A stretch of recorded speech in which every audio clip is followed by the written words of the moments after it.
Chapter 2 of Magic Treehouse number 21, Civil War on Sunday.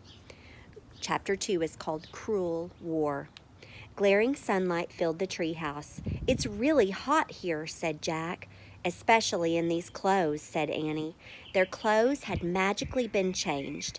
Annie wore a long dress. Jack wore scratchy pants and a long-sleeve shirt.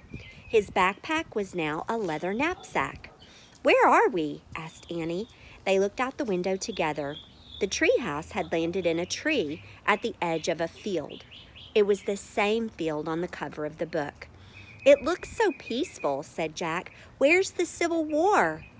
"There," whispered Annie with a shiver. She pointed to the woods beyond the field. Jack saw a soldier riding a horse out of the woods. The horse was covered with mud. The soldier's blue uniform was torn, and his arm was bloody.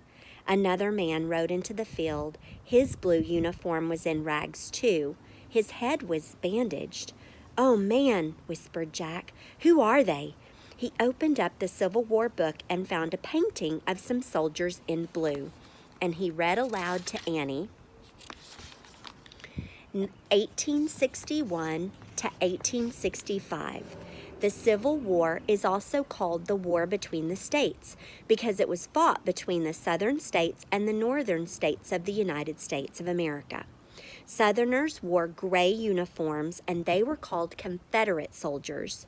Northerners wore blue uniforms and were called Union soldiers. So the Southerners, the people in the states to the south, wore gray and they were called Confederates, and Northerners were the ones at the top of the United States. If we're looking at a map, they wore blue and were called Union soldiers. "So they're Union soldiers," said Jack. He pulled out his notebook and wrote the information down. Jack looked at his book again. He read aloud, "The Civil War was a cruel and bloody war. More people died in this war than in all of America's other wars put together. 1 out of every 5 young men in the nation were killed or wounded." "That is so sad," said Annie. Jack wrote "Cruel War" in his notebook. "Wow, they just keep coming," Annie said. Jack looked up as more Union soldiers were coming through the field. These did not have horses.